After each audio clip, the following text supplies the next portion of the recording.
Hi guys, welcome to another video, and today I want to talk about something that gets a little more exposure in the media, which is not exactly a bad thing, but it's not a political soapbox. I don't want to do that with this channel. That's what personal channels are for, okay? And if you're in the comment section after this video, please don't make it a political debate, because that's not what I'm trying to do here. The idea of this video is to talk about the awareness and the stigma that is related to mental illness. And we all deal with it either actively or passively. There's different levels, there's different kinds of mental illness or disorder or condition that you or someone that you love deals with every single day. And I think it really gets a bad rap because not everybody understands different levels of mental illness. When a tragedy happens, sometimes mental illness is involved. Yes. Okay. But not everybody that has a mental illness or disorder condition is somebody who's going to commit a tragedy. So, some of the factors that are involved with mental illness. Number one, at the very beginning, your genetics. Who you are before anything ever happens to you, before you're even born, is part of your genetics. It shows your predisposition and probability of having a mental illness if there's a history of it in your family. The effectiveness of your medication can be affected by your genetic makeup. After genetics, we go to your upbringing. Okay? If you are in a bad household, or if you're in a good household, I mean, there's two sides to the spectrum, right? That your upbringing can hugely affect how you are later in life. And there's a lot of things that happen at a young age that can totally change the way you are at a later age. If there's mental, emotional, physical, or sexual abuse to a child, that changes everything. You might not even remember it because your mind not blocks it out when you're an adult. Sexual abuse is definitely a big enough issue that it could have its own video, and maybe we could talk about that with a few other people that know firsthand how that goes. But it is definitely not something that helps your mental development. So after your genetics, after your upbringing, there's your environment and who you surround yourself with. And the old adage that you are the company you keep is definitely true in how you behave and how you see the world. Because if you're constantly surrounded by negative people, the Debbie Downers, if you always see that negative kind of mentality, then you yourself are going to adopt some of that same thing. You ever see somebody who travels to another country or another region, and the people of that region have an accent, and then eventually the person who traveled there adopts some of that accent, whether you even want to do it or not, just subconsciously, passively, you adopt the behavior of others around you. So that can play a huge factor in your day-to-day by who you surround yourself with.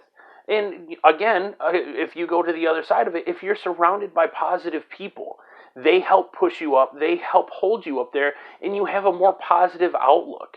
If you were to go and eliminate all of these factors that we just talked about, your genetics, your upbringing, your surroundings, one of the other things that can affect every single one of us, whether we have a diagnosed mental condition or not, is your diet and your sleep habits. This is another huge factor that we can all work on. It doesn't matter if you feel that you're 100% a great person and you're doing well right now. If you are not feeling that you are in a good place right now, if you were to look at your diet and you look at how you are sleeping, that is going to be an immediate improvement if you find something short that's really not doing the job. If you fill your body with bad fuel, just like your car, if it gets pumped with bad gas, it's not going to perform well. And your body's the same way. And that's where, when I talk about going to the gym and how that really makes you feel so much better, keeping up on the physical activity and trying to stay healthy will just bring you up all on its own. Okay, so those are some of the factors that go into a mental condition or disorder. But what if you do have a mental condition? Okay, there's an idea of fault and responsibility. And Will Smith has a video out that's going around Facebook. I'm sure you guys might have found it.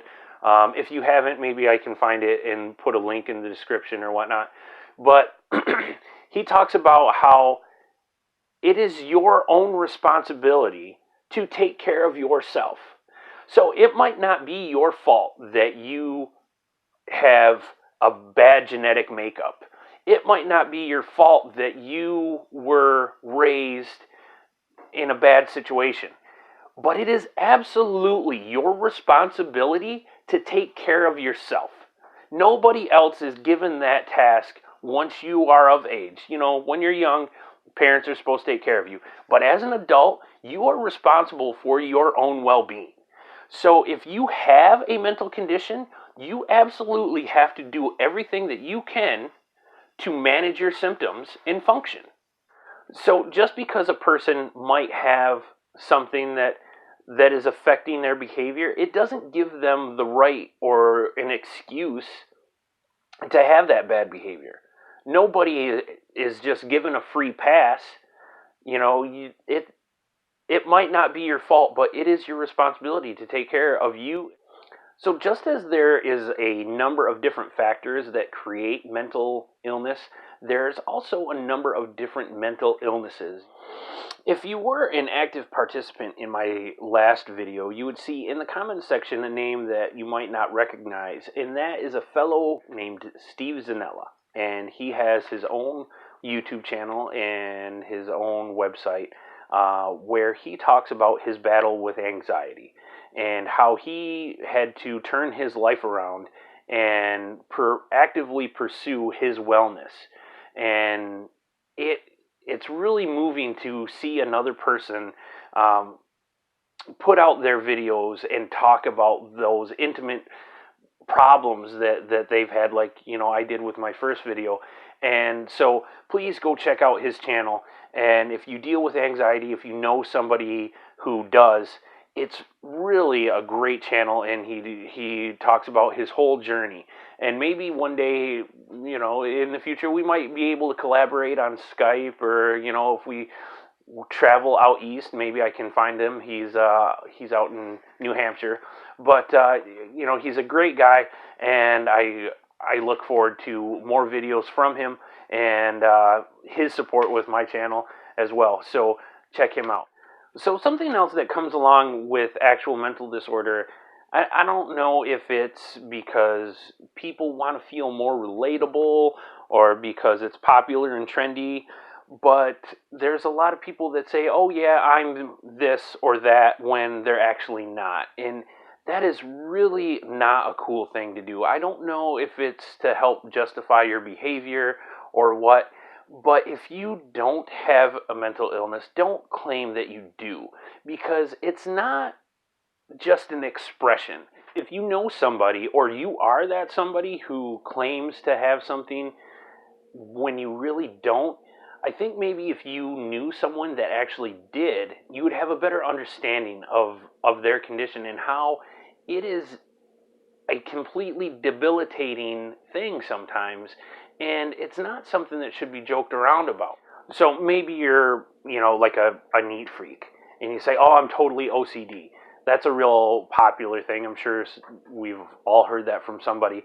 I might have been guilty of that more when I was younger, but it's not just an expression. Once you understand obsessive compulsive disorder a little better, you understand that this is not anything that you would ever wish on somebody else. So if you are one of those people, do yourself and those around you the favor of not really projecting that. If it makes you feel that you sound more interesting or more relatable, it what it really does is it cheapens your compassion for someone else and their problem.